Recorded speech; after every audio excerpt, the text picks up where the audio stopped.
Anyway, my name's Mikey. We've got Rick and Gary and Chris. And we'll find out who's around the table, who our fourth guest of the night is. Gotta find out what's going on here. So what is it? Anyone alcoholic drink you want? Or yeah. You want a beer or no? So Pellegrino or something like that? Coca-Cola. Anyway, we're talking about addictions. Yeah. I play football the next day. Yeah. I don't want to do any exercise, I just want to chill out. So you're not really addicted to exercise. In a way, I'm addicted to playing football, but I'm also addicted to not playing football every day. Okay. See what I mean? You're addicted but not every day. Come in, guys, if you want to. We're just starting. So we've got Rick, we've got Gary, we've got Chris, and who have we got at the bar? Nick. Welcome, Nick. We're talking about addictions, and Chris is, well, we're kind of paraphrasing him a little bit here, but he's kind of saying, if you're going to be addicted to something, why not be addicted to something positive? So that's what we're talking about. Can you turn down the music a touch? Turn it off. Yeah. No, we don't want it off. A little bit of background. This is Talkaoke after all, isn't it? Yeah, and we can have other music apart from Talk. We kind of got the point now. How about Talking Heads? Yeah, Talking Heads. Anyway, so anyone else got a view on this? Anyone else an addict around the table? Come and have a seat, come and get involved in this. I didn't even know you were there hiding in the back there. We have got Nick, we've got Chris, we've got Gary, we've got Rick, and Mikey, what's your name? I'm Salim. Salim, welcome. How you doing, man? Good, bro. You want your haircut? Yeah, well, I just growing it out, man. Are you, come and have a seat, come and get involved in this? Unless you're about to get a drink, we don't want to stand in the way of the comments. Yeah, let's drink first. I mean, anybody else addicted to exercise, addicted to something else? I'm addicted to reading. I just cannot get enough of it. But I've got to be in the right mood. Yeah. So does addiction take a particular mood to get into? I don't know. Or does addiction offer that mood to you? What do you do when the libraries are all closed? Well, I've got such a collection of books as you can see here. Right, okay. Just pick one. You just pick a book. Does it have to be a fresh book, or can it? No, I don't mind if it's been pre-read. That's okay. No, but I mean, read by yourself. Well, sometimes you can go back and you can't remember anything about a book you've read only a few years ago. Yeah. I found that quite interesting. Okay. The other books you pick up and you think, oh, shit, I know what happens. Okay. It's funny how that sort of sticks in your mind, isn't it? Certain books. Are you more into novels, Gary, or more documentary fact-based autobiographies or sports? What about you, Chris? I'm addicted to reading about the field that I work in, as I just have a thirst. Are you a farmer? Took me a second there. No, I'm an electrotherapist. Okay, right. Whoa. I'm an electrotherapist. Electrotherapist. Okay, yeah. So what does that involve? Yeah. So what that involves is using the concept of resonance, of the big object. So we've all heard the analogy of, when an opera singer sings at a certain note, it shatters glass. Yeah. We're all familiar with that? Yeah. We're familiar with the concept of resonance. Well, we can do that. We can resonate objects at the cellular level. Right. Yeah, so that could either be pathogens, that could be bacterial or viral pathogen, to shatter the cells inside your body and explode them and cure you through a non-invasive, just transmitting a frequency through your body by using via a radio wave. It's an alternative medicine, but it's there's 20 people practicing in the UK. There's a guy on Harley Street, and I'm the East London frequency. What number are you? 21. 21, okay. Okay, so we've got this with a lot of subjects. The whole point of Talkaoke is kind of up to you where you want to take this. Let's just get this new face. We've got Salim, we've got Nick, we've got Chris, we've got Gary, we've got Rick. Do we want to talk about electrotherapy or alternative therapy? Do we want to talk about addiction? Do we want to talk about reading? Do we want to talk about needing to score a book late at night? I can say something about that. Yeah. So I don't know if you know much about Michael Faraday. but he used to be a bookbinder before he became Really? a natural philosopher, as he was called in those days. Yeah. And I built this big Faraday cage, you see. It's 2 meters high. It's got a 10,000 volt Tesla coil. What does a Faraday cage do? Well, it works in 2 different ways. So the technology is still used in the microwave oven, so it keeps the energy within that. But in an aeroplane, it stops the light from getting in, you see. So it's a cage to contain or repel. So it's like an electrical shield. Yeah, it stops electromagnetic waves of a certain frequency from entering or exiting. Is it used for an electrotherapy? Well, we're having a very kind of electrical. what it is useful is you can get a Faraday bag. If you're a bit paranoid or you've got sensitive data on your mobile phone or your laptop, you can't be hacked by if you have put your device inside a Faraday bag. Okay. So it stops a radio wave or a Bluetooth wave or a wireless wave getting into your device. Yeah. That's amazing that Michael Faraday invented the Faraday bag 200 years before the mobile phone became popular. Amazing foresight. Well, a lot of people Yeah, and also, when they're choosing a new pub in the bathroom, all of these guys are sitting within a Faraday cage, so nobody can find out what they're talking about. Really? So it also stops a lot of kind of communication. Okay. Orally or. I just want to point out there's no Faraday cage around this Talkaoke device. And well, I hope not, because it's about people finding out what we're going to. We are actually recording this, we're going to put it online. I've just heard about this pub in Brighton. I think it's called the Gin Bath. And the whole pub is a Faraday cage. So you can't use a mobile phone in there, you see, you can't get the signal, so everyone has to go outside. Right, okay. Are you considering having that for this pub? Maybe if we move next door, we can make a whole Faraday cage next door, so we don't have to put up with people using mobile phones. Or it could be like a smoking and no smoking section. It could be phone and no phone section. And what section would you sit in? Would you sit in the... You would certainly sit in the phone section, wouldn't you? I'm in IT, so like I'm literally like. You need to be connected 24/7. Well, I'm always working. Literally, I'm checking my email. Like I'm literally working right now. Are you addicted to connectivity? Would you say? Not really. It's just kind of part of my job. Okay. I mean, I love you. You know, my favorite thing is going to the woods and the mountains and turn out my phone for 3-4 days. Or a music festival and turn that shit off. I love doing that. Okay, so you can. I fucking love it. You can go cold turkey. But the thing is that it's kind of part of my job. Yeah. And I'm the only one here, and I manage the London office in Europe as a single human being. Yeah. I'm happy about helping me in the US, but work was telling me I'm not getting help to the end of the year, so I'm just like, fuck me, right? So, okay, so I'm just going to unpick that. Oh, there's a question over there. Was I just saying hello? So come and have a seat, come and get involved in this. We've got Celine, we've got Nick, we've got Chris, we've got Gary, we've got Rick, and what's your name? Danny. Danny, welcome. There's a few subjects on the table. We're trying to find some. There's a question. We started off with Chris, addicted to exercise. Then we found out Gary's addicted to reading. You know what I find hilarious? Yeah.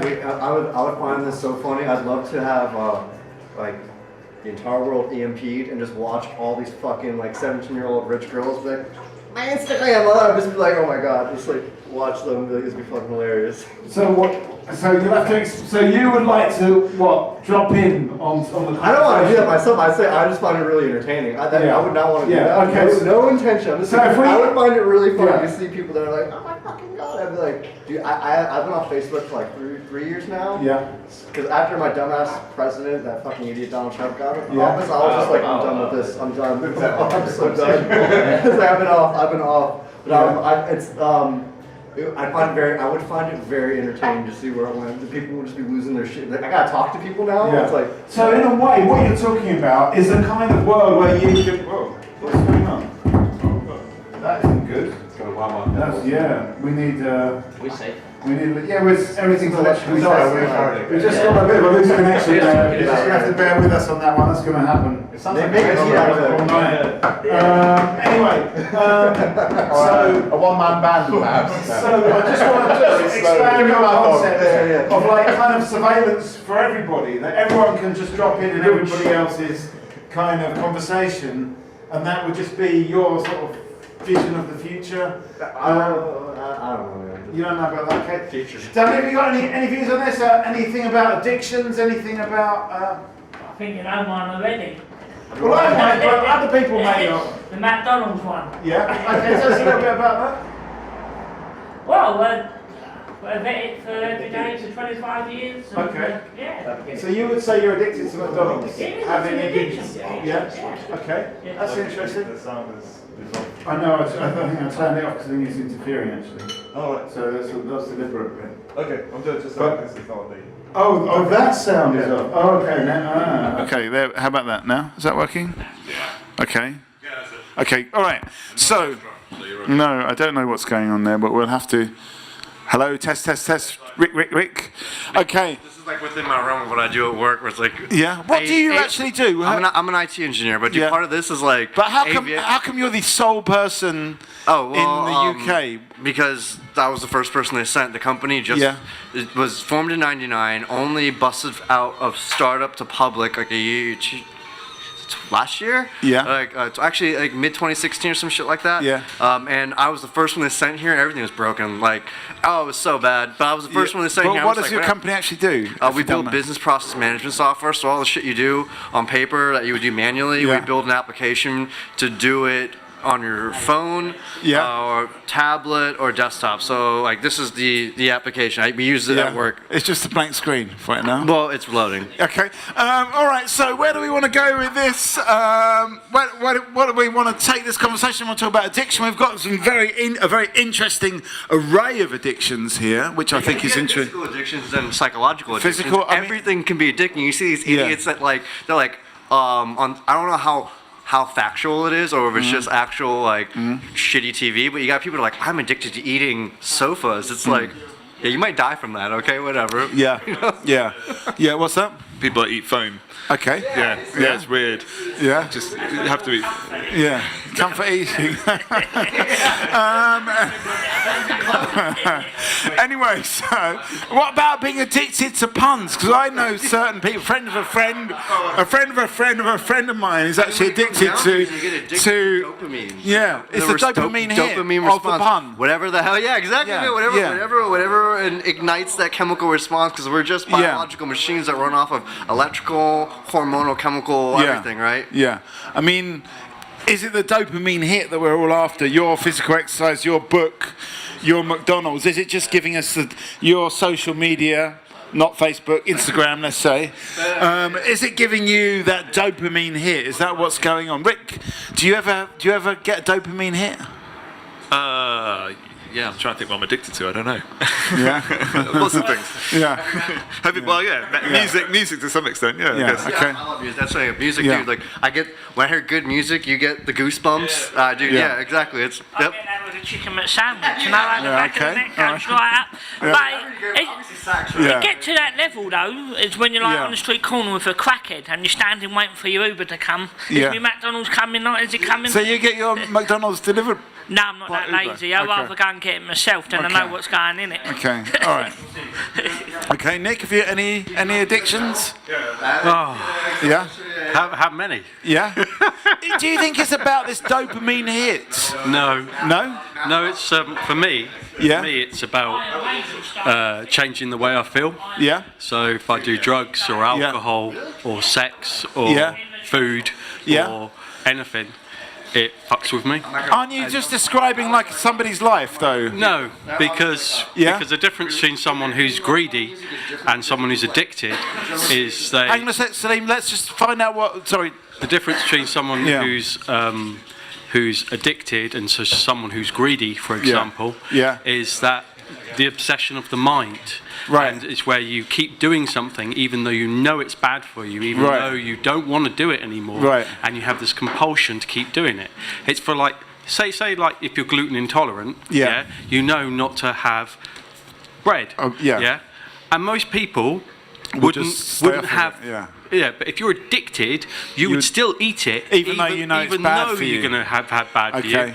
and even know all these things, and the compulsion and everything else that goes Yeah. with it destroys yourself. Even if you don't want to do it, you eat, you drink, and you do these stuff against your own will. Okay, so it's kind of like against your own will. Yep. Chris? It even works with my addiction to exercise. So I go every day, and it's I go to the point where I'm physically ill and I'm sick in the gym. But then I want to carry on and even do more, and like I can't stop thinking about it because I get it's not dopamine, it's endorphins with exercise. Yeah. But it's just one of the naturally occurring pleasure chemicals in the brain. So what I'm saying is a healthy addiction is still it's still going against my will. Because and you're going further than you know is good for you. I'm going way too far, and it's like making me physically ill. And actually, the benefit of doing exercise is what, to increase fitness, to increase strength, or all of those things. But doing too much exercise is completely counterproductive. Right. You need to have rest days. Like you Like can't Rick was do saying, football every day when you're knackered. You can't just actively train through that without injuring yourself. So I'm constantly getting injuries. I'm having a bit of a rant now. Yeah, okay. Well, I think we got the point, and I think it's a good one made by Nick, that actually it's when you go too far. You even know yourself that it's bad for you.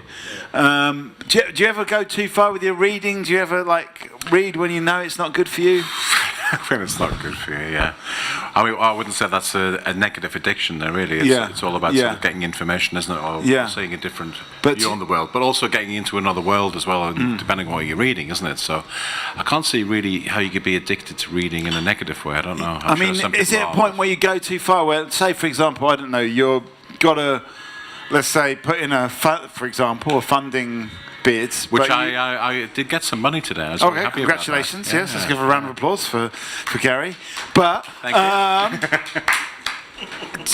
but do you read too much where it takes over? Because I think what Nick's saying is that means if you don't do that, then it's not an addiction. It's just simply Something else. Yes, I should really be learning to speak Italian, and I just end up reading English. So I am sort of avoiding it. Okay, so it's a very mild thing with procrastination. I mean, for example, if you're addicted to reading, say, and you would be reading going down the motorway when you should be driving.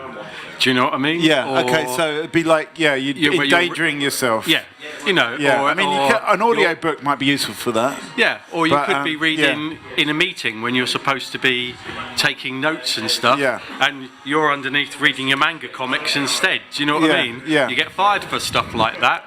Or you could be at a funeral and you start reading. And you're supposed to be getting up to give the eulogy, and someone's going, "My God, you're reading manga." Do you know what I mean? What the hell? Yeah.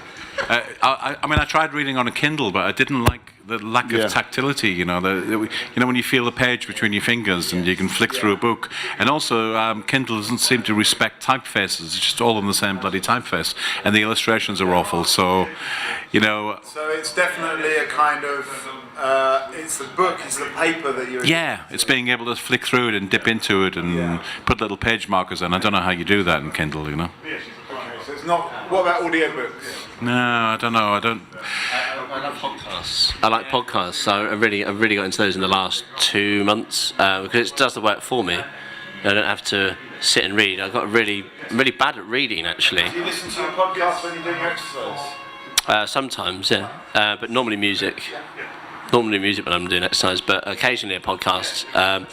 So James Acaster has got this really, and Ed Gamble got this amazing podcast at the moment that's about their favourite food.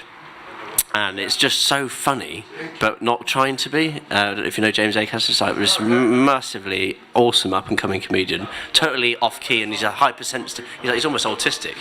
All he's doing is telling stories. There's no gags, but it's. I can't stop thinking about him. Not in a weird way, but I need his podcast in my life every day. Well, has anyone else heard of James Acaster? No, you have. Check him out. He's on Metal Week. Occasionally, yeah. It's on Metal Week, and Could I Lie to You? A lot. No, what? It's. Nick and Rick over there. Come around the table because it's a. I mean, to be fair, maybe if we had a few more people, we need to get the kind of excitement, the energy going. It's a little. I have to say, no offence to anyone here. It's a little bit. It's a bit male tonight, isn't it? It's a bit male, and we're sort of like going through. Male, isn't it? Yeah. Everyone's called Thursday, named after Thor. Thursday. Yeah. Man. Is it? God. So it's Thursday. Yeah. Maybe He's a men's god. Okay. Don't worry, this is not a men's group. Hopefully some women will. Anyway, so we've got Salim, we've got Danny, we've got Rick, we've got Gary, we've got Chris, we've got Nick and... Nick. So Nick, Rick in a row, because that's going to be really funny. Alternate Rick. How was Azerbaijan? Very good. Yeah. Amazing experience, interesting city. needing communication with the West, which is part of the projects that I went to go and do. Had a great experience by the Caspian Sea, then stayed in the old town, the old city, for a different kind of experience. And where I was producing the work of a camera obscura, and then documenting the work to be shown in an exhibition, which is coming here. I did this work previously in London, and the documentation I took to Azerbaijan to be shown in the exhibition alongside the work in Azerbaijan. So that's all, coming to Tommy Flowers. Okay. Does everyone know what camera obscura is? No. Camera Okay. obscura? I'm not giving it away. Okay. So a camera obscura could be of any size specifically. It's no specific size. So it's a box with a hole in it, which condenses the light into an area of exposure. So it could be light sensitive paper, film, or in my case, I use a room. So people can actually go inside a camera and experience what it's like. What do they see? You would see inverted and reversed images of the outside world, literally outside. So images will be projected on the ceiling, walls, floors, everything. So it's really disorientated, but it's also live. So it's not a still image until you make it one, just like a normal camera is, unless you take an exposure. So it's like a dark room with a hole in the... A tiny hole, yeah. Yeah. And then everything on the outside comes in upside down. Yeah. Amsterdam as well, so I'll let you know that one. I just say Nick got stopped coming out of Azerbaijan because he had a red light with him in his bag, and they were wondering what he was up to there. But the red light, of course, is the safe light, so the paper is not sensitive to that. But they might have thought he was involved in some sort of international trafficking for prostitutes. But I mean, maybe Nick should explain what happened. It was just that, exactly. So as you go into the airport, all of your bags are immediately in a scanner, and you're being scanned as well. And then I was stopped. And Are they very security sensitive in Azerbaijan? Quite. I think more going out than coming in. But so the scenario was, security guard stopped me. He asked me to open my bag and look through my bag. He got out the red light and he was hanging it around with the dangling cord. And he's like, "What is this?" And I said, "It's a safe light." And he's like, "What is this?" And he's asking me for an adapter, and I'm like, "No, I haven't got one." So you get one, But anyway, the head of security came over and he said, "Passport." So I showed him my passport, and he saw an entrance to Baku, no other stamps, and he said, "Show me your old passport." And I said, "Well, why would I have my old passport with me?" And he said, "Have you been to Armenia?" And I said, "No." Why were they so been to Armenia? Border control between Azerbaijan and Armenia. I mean, there's still a fight over who owns what. Turkey? North of Turkey. Oh yeah, no, they genocided Armenia. I know. But Armenians have genocided lots of other people too. Anyway, very confusing. Anyway, we're talking about who's genocided who. That could be a subject on the table. We could talk about addictions to genocide, camera obscura, the Azerbaijani art scene. Where do we want to go? It's up to you. It's not up to me. My job is simply. This has reminded me of when I had my passport taken away. So I was doing a photographic shoot for the UN in West Africa in a place called Niger, and it's basically a military dictatorship. So I was there for about 2 weeks, documenting female maternity and the problems they have with that, because the girls get married when they're 12. They're not old enough, of course. So we had a meeting with the Sultan, got a tour of his torture chambers. I mean, it's just like another world, Right. So on the way out, they took my passport away, and I'd been in West Africa maybe for about 3 months. So my hair was quite long, my beard was a bit straggly, I was quite suntanned, and it turned out they thought I looked like somebody that was on the Al-Qaeda watch list, you see. So I was fucking lucky to escape that country, I tell you. Anyone else been confused with terrorists? Nick? Look at that.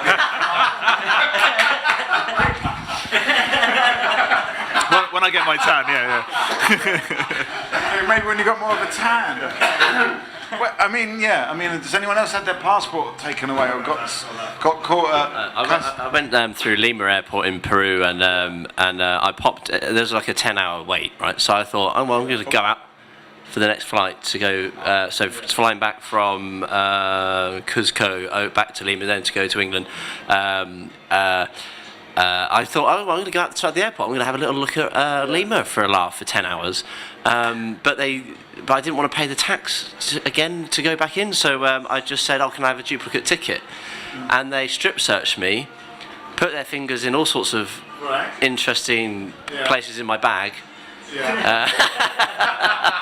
And no, they didn't find the right bit, no. And and it was an awful experience, but I kind of feel like, fuck you, I won. You know, I'm not a drug dealer. They thought I was a drug dealer, so I had half a shaven head. I looked like some sort of weird drug lord with a beard. I'd been out there for like 6 months or whatever. I hadn't shaved or washed, and I was really suntanned. I was like with these linen sort of ex-Jesus issue trousers and sandals, and they just looked at me and said, well, if he wants a duplicate ticket, that means he's a drug dealer. So I was like, well, I'm not. But they went through the bag, and then the joke was on him. And I won. You won. Okay. At least you're here and not languishing in a Lima prison. Okay. Any other tales of getting stuck at the border? Getting stopped at the border? I never leave Poplar, so never leave Poplar. No. I get questioned. No, I do get questioned when I go Bermondsey. That's about it, but no. So where's the furthest you've been outside of Poplar? Well, no. Actually, yeah, that's in both. No, furthest I've been. You went to Doncaster? Doncaster, years back, yeah. But that weren't by force, that weren't by choice, that was by force. Dublin, Cork, Amsterdam, but no. But they're years trips, I've not left in about 10 years for an holiday. 10 years you haven't been anywhere? No, yeah. So, that's okay. Why go to the world when the world can come there and I can speak many languages? So in a way, what you're saying is that you don't really need to go anywhere because the whole world is in Poplar.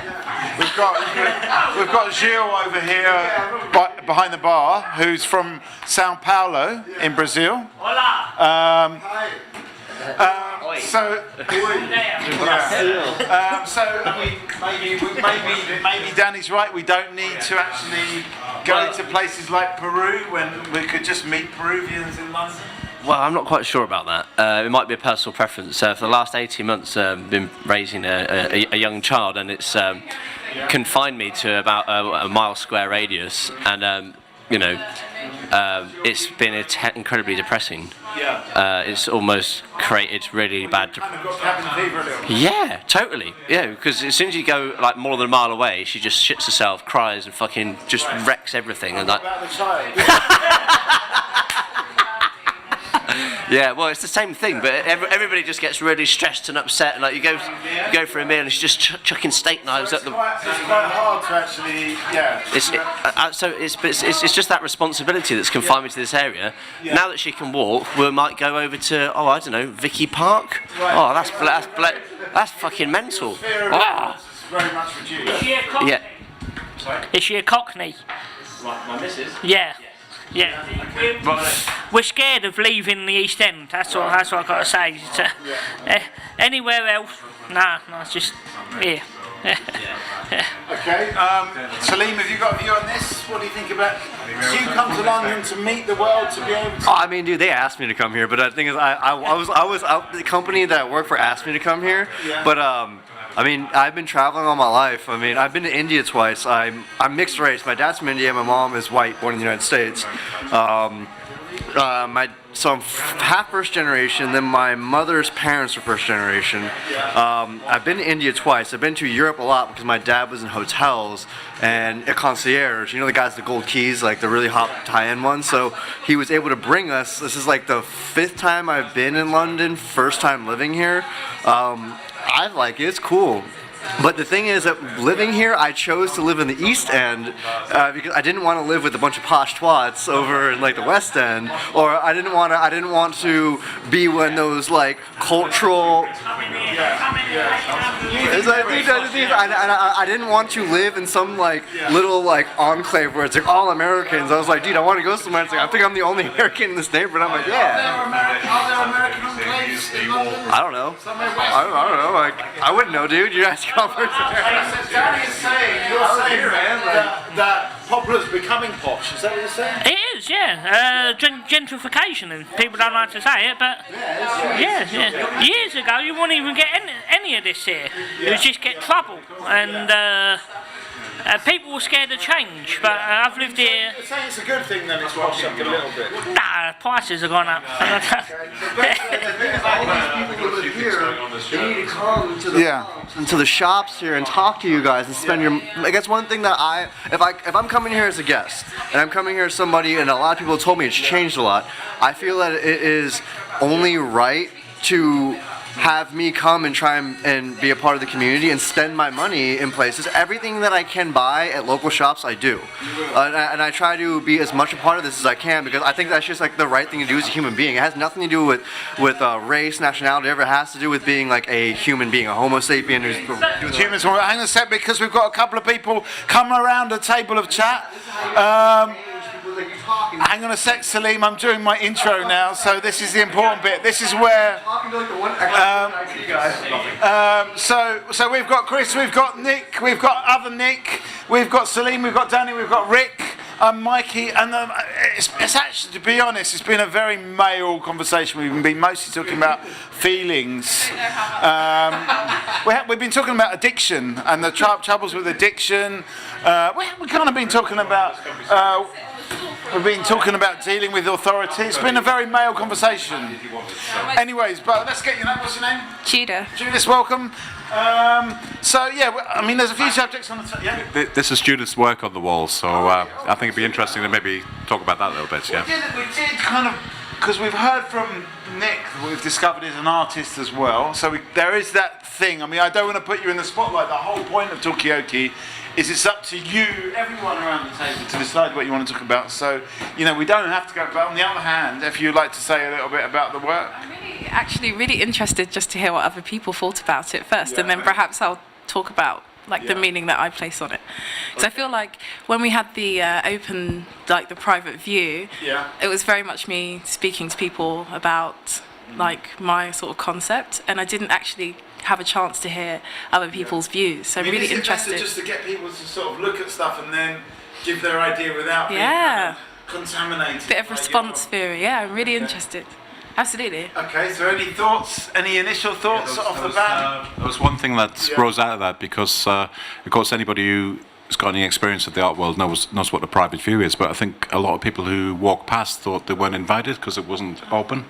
So I didn't realise that. I didn't even think about that. But a few people came in and said, oh, we thought it was a private event. So I think we can't call it that anymore. We've got to call it an opening reception or something like that. You know? Yeah. Fair enough. Yeah, because of the area and... Yeah. Yeah. I mean, if it's a private view, it does suggest that it's private. Exactly, Get together. Just say get together. Everyone will come in and that. Look at the artwork, have a few. Link this to the sort of gentrification thing that you were talking about, and is this becoming a posh area, and is that a good thing? Because there's certain things like the emergence of the Tommy Flowers community pub, which could be considered a good thing. It could be considered like the thin end of the wedge of it becoming. Well, this is the only pub really in this area, apart from Bum Daddy's where you have to walk. Time you walk there, Bum Daddy's. Man of Arms pub, but Bum Daddy's is the local.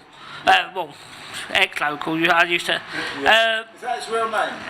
Well, yes. It's called that because back at the docks where the sailors used to come in, used to get happy with the women, and they used to go, who's your daddy? Well, Bum Daddy. And where will you find your daddy? In the pub. Right, okay. Yeah, waiting to go on a ship. And that's why it's called Bum Daddy, because you just never know who's who. Yeah. And it's Well, if you go there now, it's like a cemetery. It's like all full of old people. Kids still asking for their benefit money. Coming, look, come on. Not their daddies, but where is the benefits?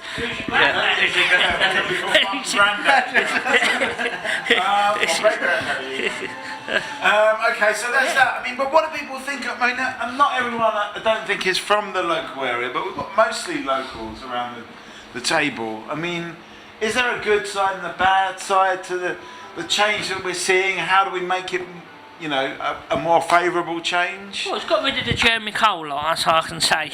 Yeah. I can say that because I'm better off than that lot. But no, it's sort of clamped down on.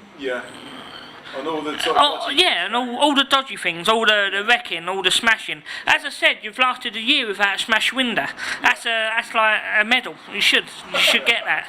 And, Any other locals around here? What do you think about this kind of, the change of the area? No stabbings, no robbings. Yeah. So the crime is. I've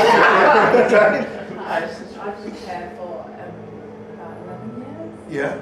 I live in Aberfeldy. Yeah. Really give out my trust. The birthplace of Tommy Flowers. That's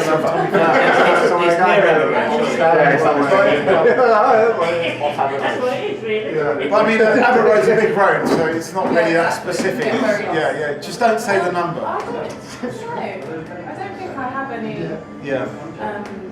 negatives in terms of this space that I'm living out. Like, I've been very lucky a space that I feel comfortable in to share my own artwork, which is not something that I do for a living at all. So it's something that I have grown more comfortable doing. And it's been an amazing space to share that.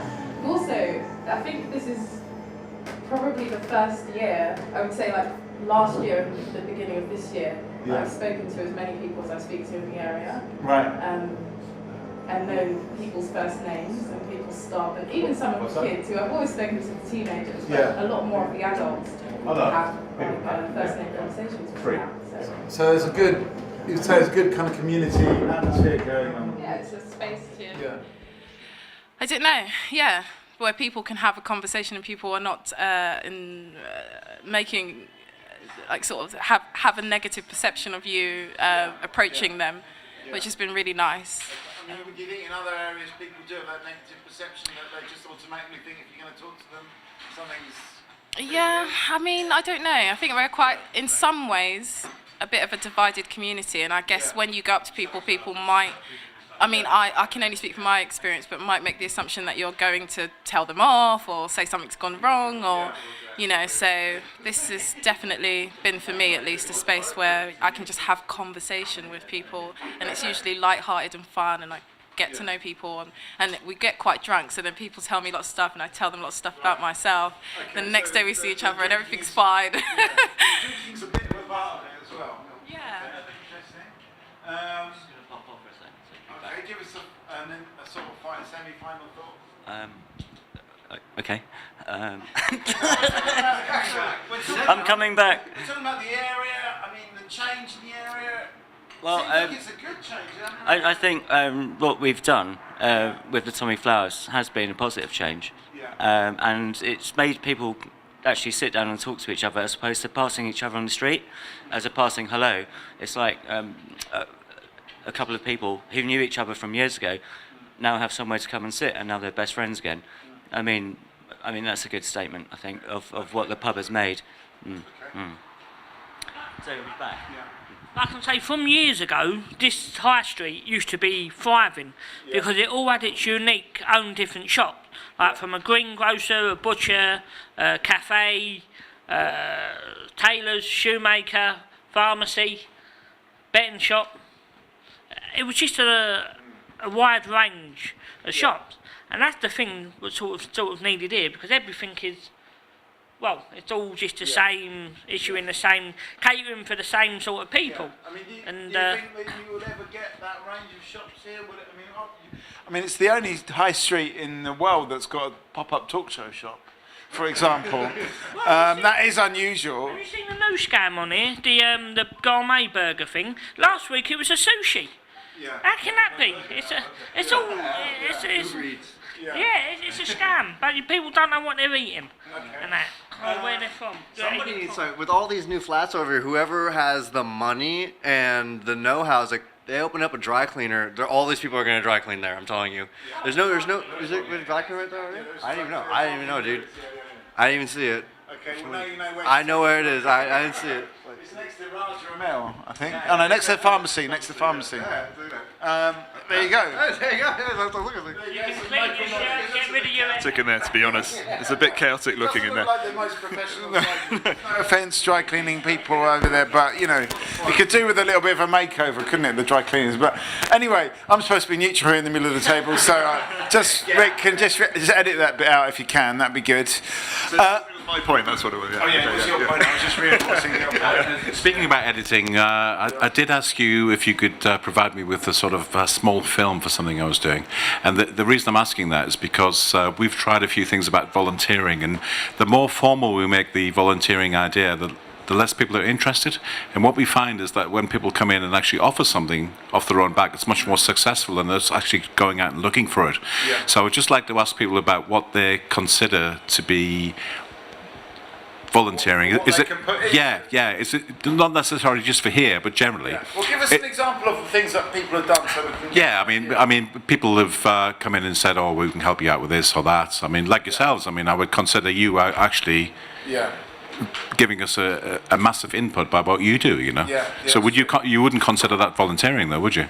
By what you're doing, or would you? I mean. I don't know. Would you call it volunteering? What we do now? Yeah.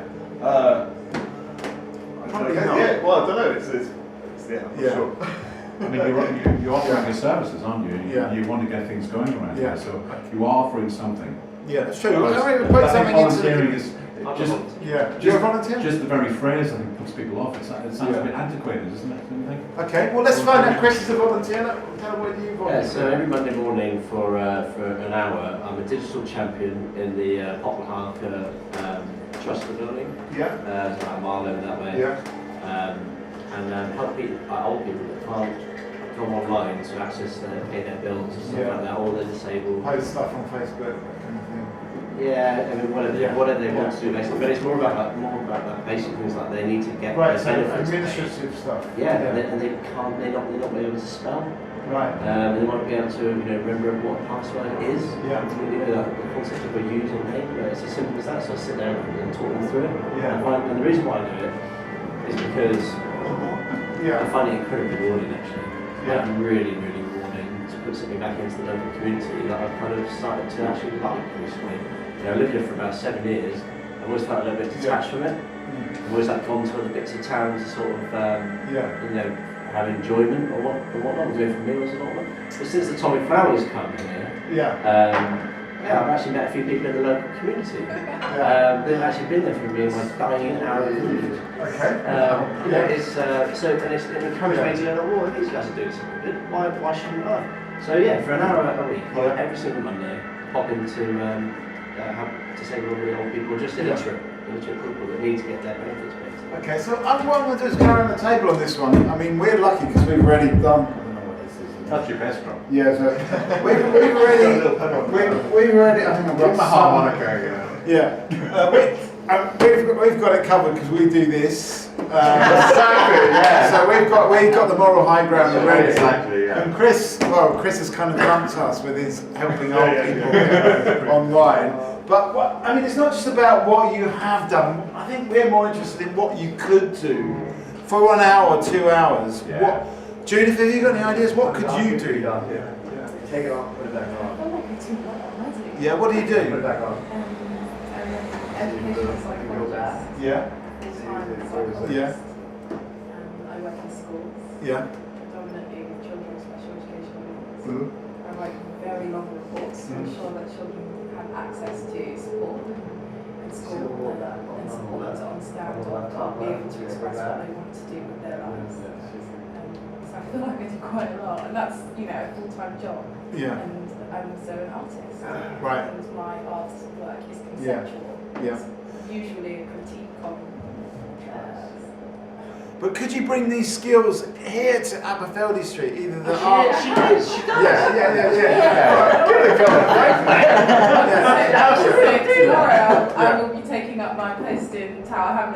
So again, as an educational psychologist. Okay, right. So you So are. it's covered. She's the best one. No, stop complaining about the bloody volume. It's look, this works. It's just that Judy's got a more quieter voice than me. Sorry, I've got quite a loud voice. But anyway, we're talking about what could you do? What could you do, Rick? What could you do? We've heard about your Talkaoke helping out. Is there anything else you could do? Probably. I can't help. Is there anything you do to sort of help the community at the moment? You go back. Yeah. It's It's a bitch. Turn off again. I don't know, apart from what? I'm trying to think of Probably people close speak the about it. application. Probably close the application. I'm sure. Open the application Okay, again. I'm going to go around. I follow the motto of St. Christopher. I'll charge you in a minute, don't worry. Well, I'll help anyone who comes and asks for help. And that's how I live. I don't go to a set volunteer, but if anyone ever asks for help, or... Can you give us an example? Well, I'm a driver. If anyone asks me to drive me here, yeah, I can drive. I'm in a financial situation. Can you lend me money? I've done that in few governments, but I've never asked back. I've never asked for it back. Yeah, even better. Well, not bigger man, but you know, they're in that state in the first place. Yeah. So you always help them a little bit. So you like to just help people on a very, very informal level, and that's more spontaneous in a way. Well, if anyone comes to me, I'll just help anyone. So I'm not. Anyone, you know, I'm a friendly guy. I can have me way, but for my job, I always help the community anyway. I pick up all the rubbish. Okay. Worked out why I volunteer. People always ask me to play goal, my goalkeeper, so I'm constantly playing goal. So that's the sort of volunteering. Helps various football teams that need a goalkeeper. Alright, so we're talking about what could you do? What could you do for the community? We've heard, so far we've heard there's a little bit of like what's it? What do you call it? It's called digital champion. Digital champion Helps disabled old people get online to Yeah. get their benefits paid or get their bills paid. So real simple stuff. So one of the guys that I help is called John, and he since the age of 14, when he was in a boys' school, has drank bleach. Right. So it's really affected his brain. Right. And he still does it. He's been locked out. Why? Because he was worried about getting diarrhea from one of the other kids that at this traumatic time in his life had diarrhea. He didn't want that, so he washed all his teacups out with bleach. Yeah. He still does it. He's been locked out of his house in the last month 32 times. Yeah. Why? Because if last 6 weeks, sorry, so that's impossible. Yeah. You can get locked out more than once. Yeah, you're right. But there's loads of things other people can do. Like, if you've got an hour spare week, it could be a telephone referendum, which you speak to an elderly person on the phone for an hour just to enrich their life. And it's really easy. And it's just so rewarding to help someone in the local community, if you're into local community stuff. Okay, so we've got lots of different ideas and lots of different approaches to it. I think it would be cool. If it's so much less, I guess, hectic or dangerous or anything like that here with that green space there, it's just me as a music guy. I'm like, bro, if you got the electrical outlets there, you could have like a little mini music festival there with like.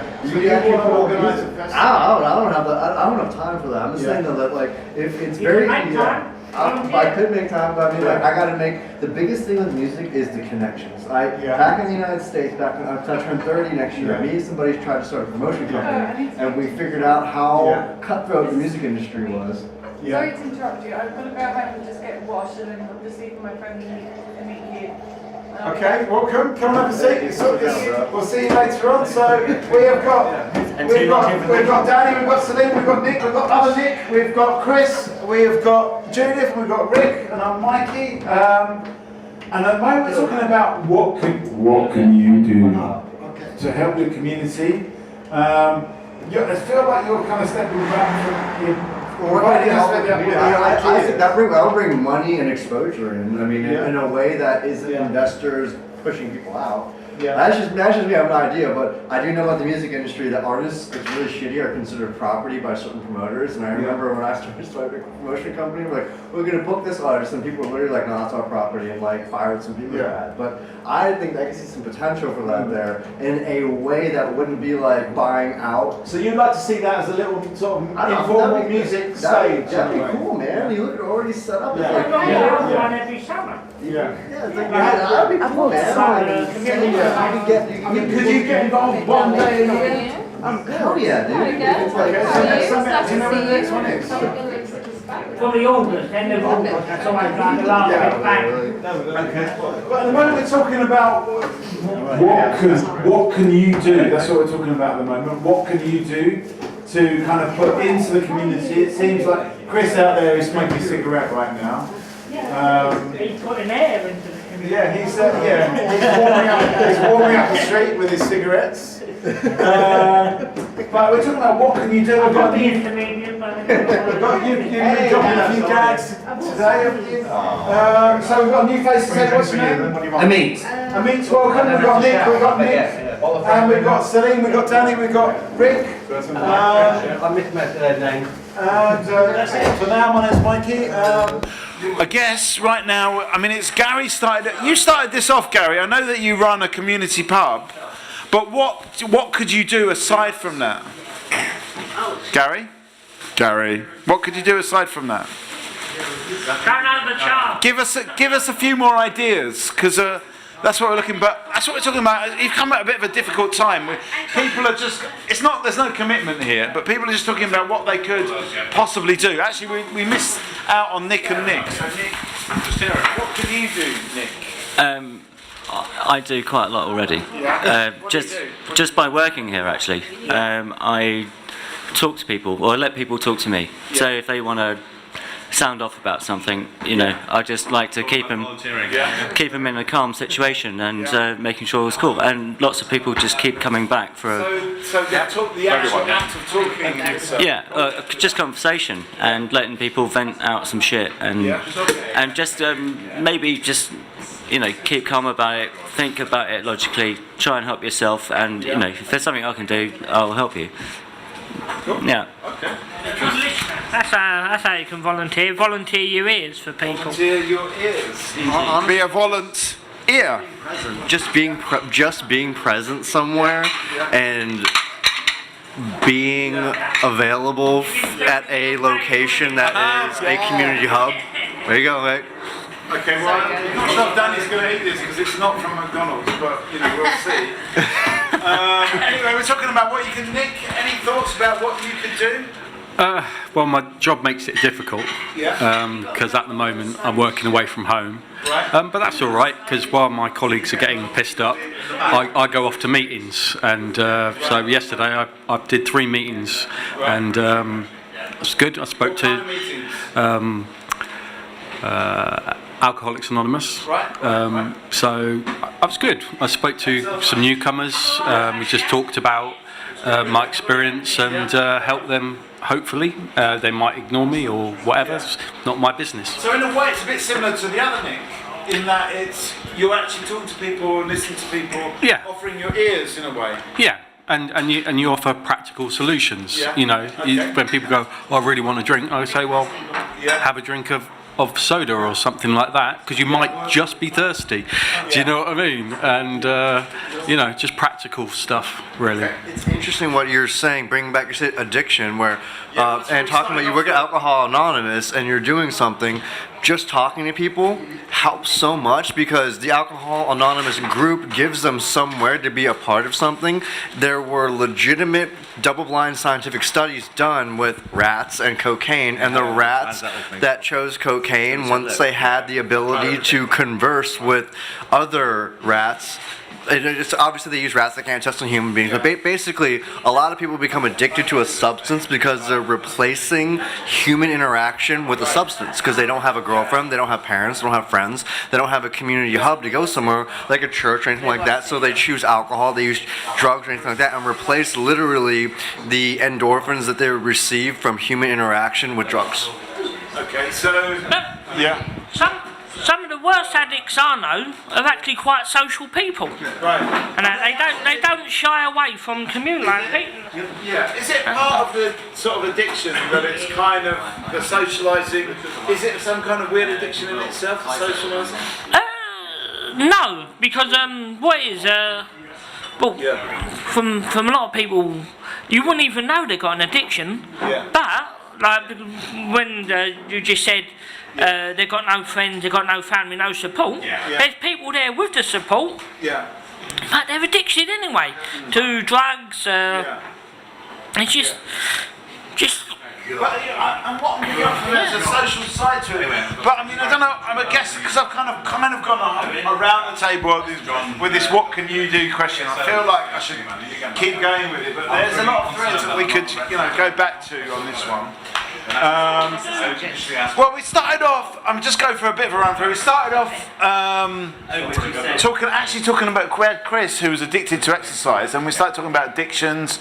Then we were talking about what were we talking about after that? It's this and that, basically the area. We're talking about the area and how this area is a kind of quite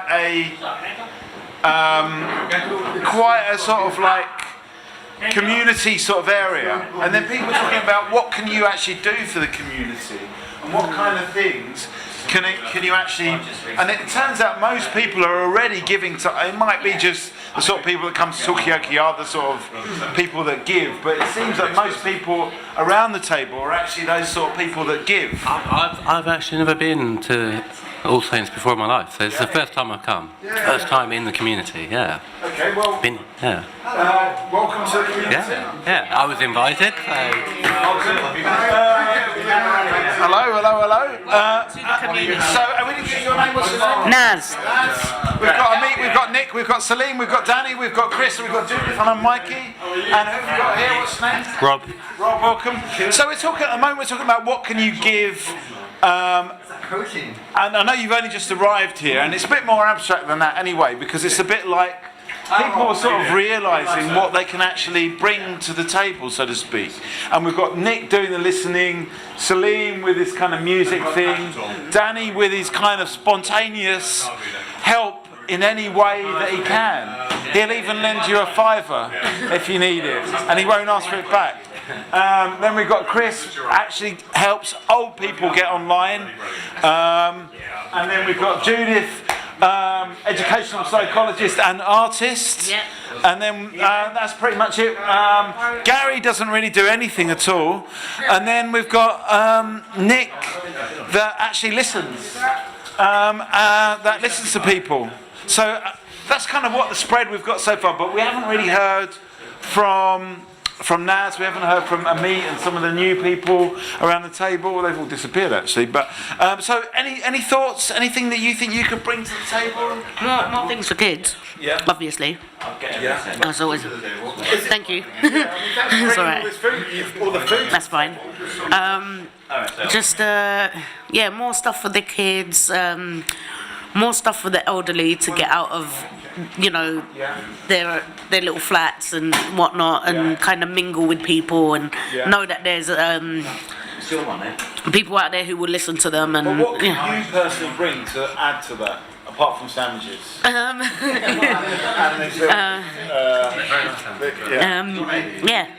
From scratch. I don't know, maybe like a support network, like what is it? And they call it a tree when everyone's what? She was on lemonade. Yeah, support tree. That's the one. Yeah, thank you. Just like so, we kind of know all our neighbours and stuff. Yeah. And if they need help, they can come to us, and the support wheel type thing. And sorry to interrupt. Maybe more events. I mean, piggybacking off what Salim said, and like combining what you're saying, like maybe this is like an event, right? So it's bringing the community together, and I love it. and who doesn't, and then maybe more events that not necessarily here. But just something organised. Yeah, organised stuff. Okay. Community barbecue or something. There's that green space right there. Like I see so much potential. Like I wanted to be an events manager before I got into like IT and all that. And what's funny, he said that you help old people get online every day. It's like that's my life with the old salespeople. To like I can't get online. I'm like, okay, you're not on Wi-Fi. Dude, What would it take for you to get on that green? Should we stick a computer on there and then you can organise everything? Okay, so if there's a computer there, you'd be happy. We've got a new face to the table, but he's on the phone right now. What's the name, quickly? Musician. Hello, Mo. What's it? Mo, Loretta. Mo, we'll let you get... I think community, like eye contact, a little bit of eye contact, a little bit of smiling, a little bit maybe risking a hello, just like, the small things like that. Just presence. Presence in a way. Yeah, like not avoiding, people walk down the street avoiding eye contact. It's a bit threatening, isn't it? Like, So more eye contact. Right. So very, very simple. I was going to say what I could bring in addition to what I'm doing at the moment is mindfulness. I'm actually, What's mindfulness? Mindfulness is a meditation practice that people use to become more aware of their body and also to become more aware of the present moment. So, for example, obviously, when you experience an emotion, your body physically activates, and people don't really pay attention to that, like noticing themselves getting angry or frustrated or tired. So paying attention to what your mind's actually doing. And what you're thinking or how you perceive a situation impacts how your body activates, and then therefore do you think you could bring that sense of mindfulness to the community somehow? I think I could facilitate. Well, not think. I'm trained to facilitate mindfulness, so that's something that I could do. Aspects of reflection in there as well, letting people process what's actually happened, just even in one day. Just having a bit of time to think and reflect sets you so much up for the better for the next day. It's brilliant. Okay, we've got a new face to say. What's your name? Laureen. My name is Laureen. Laureen. It's like Lauren, but instead of the E, you have an I. Laureen. Laureen. Okay. So Laureen, we've got Amit, we've got Naz, we've got Nick, we've got Salim, we have got Mo, and we've got Danny, and we've got Rob, and we've got Chris, and I think you know Judith, but nevertheless, it's all part of the formalities. My name's Mikey, and I guess we're talking about this. What can you bring to the table? And I think it's really interesting. It can be quite abstract in a way, that it's just the ideas coming out. And there are sandwiches on offer. Everyone's welcome to have them. It's not just Naz and Mo that have got them. Anyone can have these sandwiches, and the finger foods as well. We're just talking about what can you bring to the table? What can you bring to the community? And we've had in a way, I think we're building and growing the ideas. We started off with Chris with his digital, what's it called? Digital championing. Helping old people get online, basically. And then we've got all sorts of things. And it's kind of like, I love this idea of mindfulness in the community. And so everyone's got something they could bring, and it's rewarding, isn't it, Chris? Yeah, I totally agree. Okay. And you were saying stuff for kids, connecting people. I mean, have you got anything that you think you can bring to it? I don't know really. Just small things. Small things. I think we'll start with small things. That's what I was saying. But Naz was saying eye contact possibly a bit creepy. But what's that telling us about where society's gone? What's happened to community where eye contact is creepy? I think so, because everyone knows the crime rate and all that, and they're kind of trained to avoid people now, especially in London. So eye contact might be a bit creepy. They'll be like, oh, this guy's like a stalker or something. What do people think? Is eye contact creepy? Well, I guess it depends what kind of eye contact, isn't it? It's like the difference between looking and staring, isn't it? You can look at people, you shouldn't stare at them. Don't stare them out. Exactly, Myself, I'm partially deaf. I lip read more than I do hear. Oh, really? Yeah, so I've got to keep that eye contact, and they do think you're trying to challenge them. Right. But in a way, I'm just trying to. You're not creepy. No, no. No, but when you can't hear them, you have to lean in and go.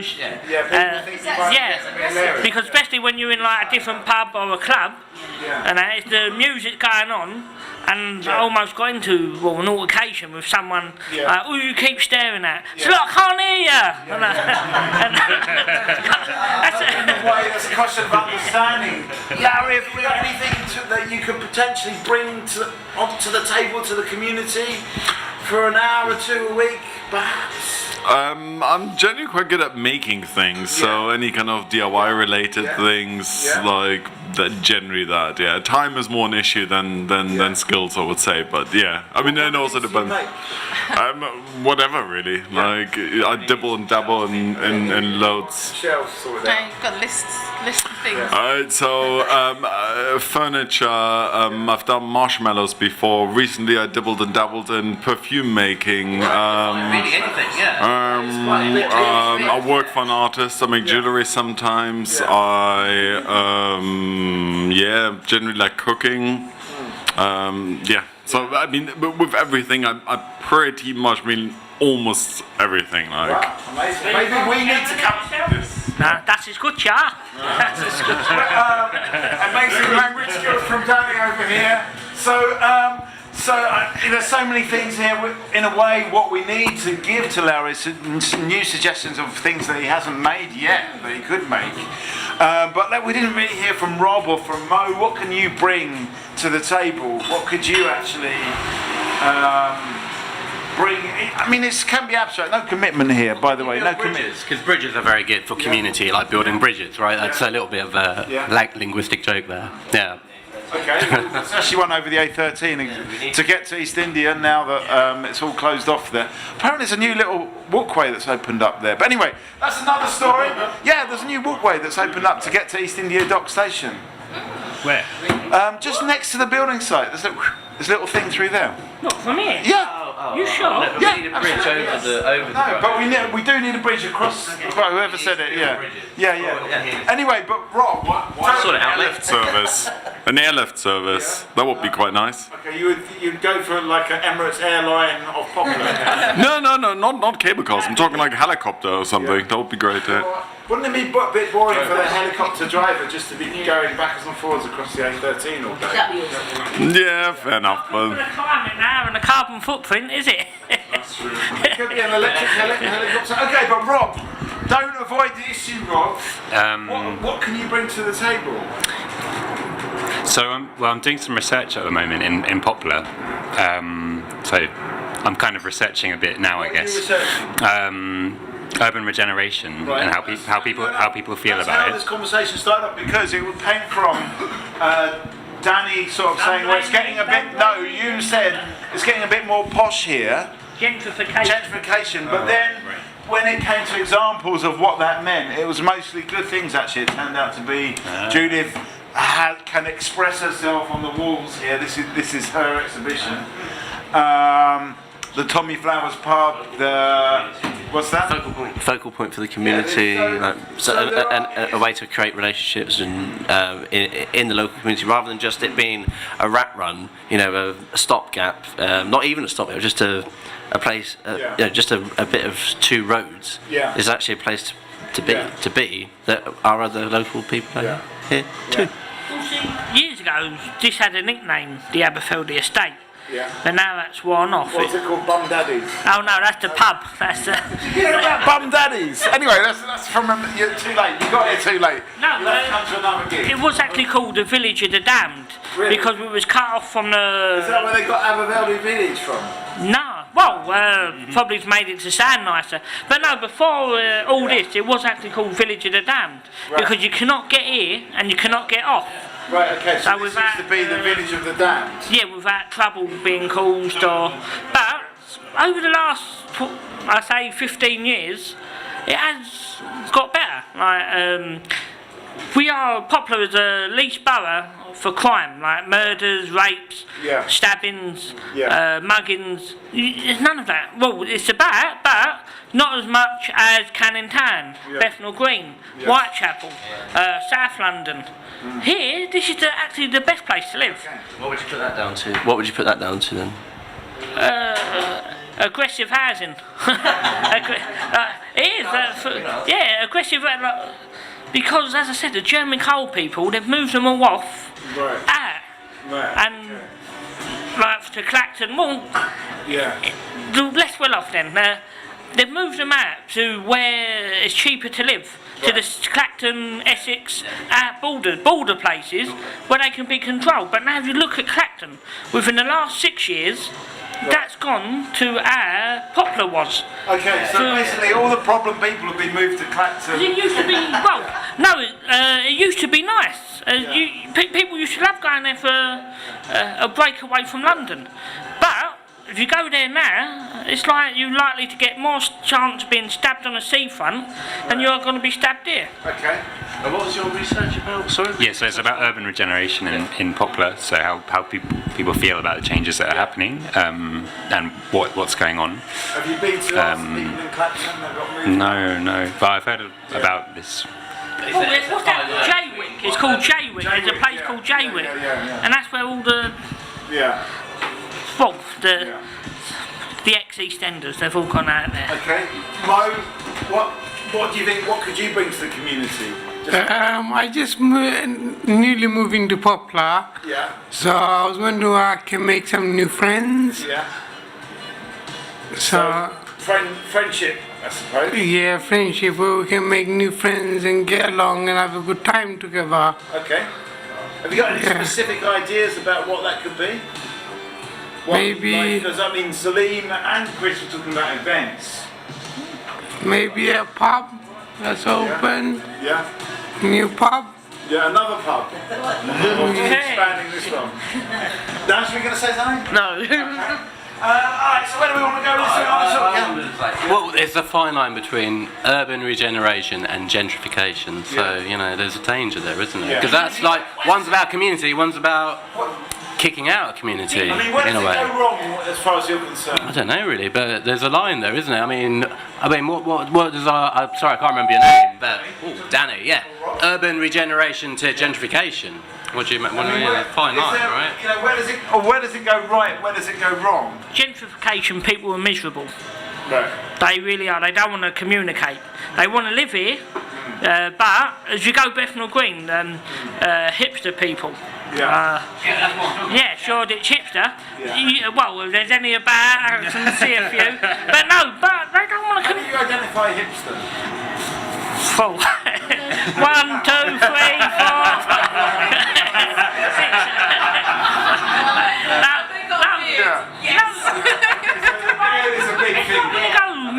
As I said, I'm a friendly person. I speak to anyone. I go to speak to someone, and they're like, "Whoa, I'm not trying to mug you. Even though I've got 2 teeth missing, that was through an accident. But I'm not trying to do anything like. They just don't want to." So the hipsters are a bit paranoid. Is that what you're saying?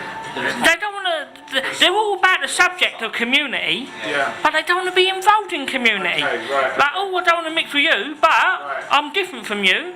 And then they all conform with someone else. They all have the same stuff. And then they go into a pub, which used to be a really good pub, the Birdcage in Bethnal Green. I'll give that. Now that used to be, a good fun East End pub. Now it's a hipster pub, which has killed it. They don't know how to. Is there karaoke there now? Probably is, but it's not the songs I was singing. No Shaz and Dave, no Knees Up, no Mother Brown, nothing. But it's just where I was brought up with the East End roots. But there's karaoke Saturday night if you want to come here, which has the same sort of East End atmosphere. Okay, so I mean, there's a few. So we're talking, I guess, about the hipster phenomenon. When is goods regeneration bad? Gentrification. Are there any hipsters around the table who want to sort of give it from their side? I'm not a hipster. No, I'm not a hipster. But you know, it takes a lot of money, and I'm working on the Battersea Power Station, and that is costing billions to renovate that. Do you know what I mean? And there's some sides of it that you help the community. Do you think when that's done? Not directly in the sense of the people of Battersea, but they are building a separate site for social housing, because their affordable housing is 900,000 for a 1-bedroom studio flat. that's within the actual power station itself. So they're building a separate kind of space for the social housing. Yeah, I mean, but if you know Battersea, most of it is just nothing there. Do you know what I mean? So there wasn't really a community for you to actually get upset about. Do you know what I mean?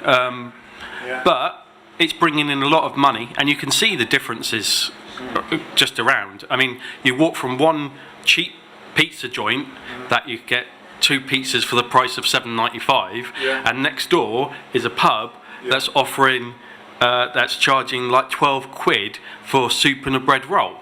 Right. Do you know what I mean? And that's right next door to each other, and you got. I mean, is that not just a good sort of spread of different choices, culinary choices? I don't know. There's a lot of fried chicken shops there. Okay. Do you know what I mean? It's all the same supplier as well. It all comes from the same truck. The pizza or the bread? Well, the pizza is all the same dough, isn't it? Yeah. But no, it's all the same truck. So how can they charge £12 next door? You go in, it tastes the same. They use the same oil. They use the same everything. So why are people going to the £12 dough plate bread roll when they... Because people want to feel important when there's no need to be. Hipsters go to the hip place. Okay, so is there a kind of self-segregation? Well, I was just going to say about, you have to be careful to think that there's not a community there already, just in Battersea, for instance. Maybe it's just not visible to a certain kind of person, you know. It's like, it might just because something isn't immediately visible doesn't mean it's not there, I suppose. It's a foreign industrial area, and they're building on a foreign industrial site that was used for years for music videos. So there wasn't actually a community inside, unless you're talking about rats and pigeons. Do you know what I mean? But how's the rat? I mean, we've heard earlier on about the rat community and being on cocaine. But anyway, there was a point that I actually got addressed to you that you never really answered. Like, what is the difference between gentrification, I suppose, bad gentrification and good regeneration? And is there a kind of way to play it to make sure that it's one rather than the other?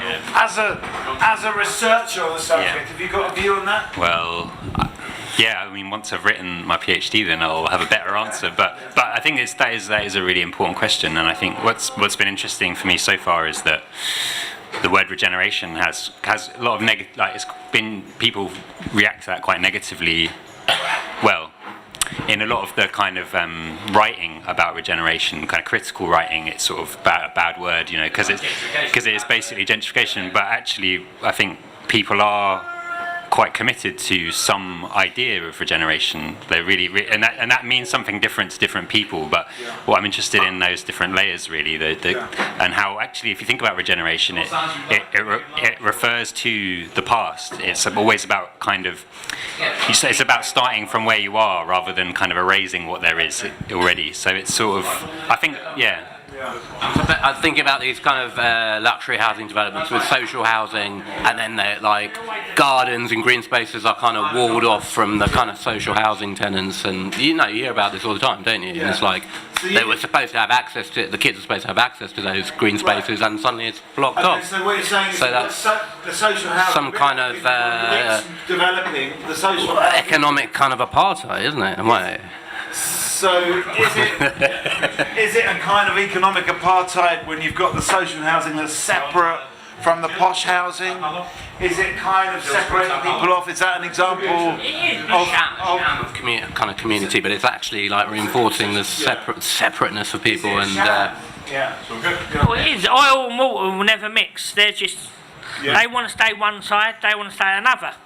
Is that true? Do people think that? Are the posh people? Dude, I live in like the 9th level of one of those expensive fucking housing. I'm always here all the time. That's just me. Like, but at the same time, like I was a guy like back in the States. I was like at raves in like the shitty part of Baltimore. I was just like, yeah, what's up, guys? That's just me. You're like a poverty tourist. Then. Not even, man. It's just like, I mean, I came from a middle class family where like my dad was an immigrant. Like we didn't have a lot, but now he worked really hard, and now I got a job that is providing providing, but at the same time, I'm somebody that I am not afraid or have no negative connotations to coming somewhere or going somewhere. Dude, I've hung out places back in the States where it's like, dude, these guys will fucking kill you, and they're like really tough. Like, is it fear then that stops the people from mixing? honestly, I think it's maybe a preconceived notion of them being like, oh, I'm doing this, I don't want to go to that. I think it's a mental block where they're like, oh, I'm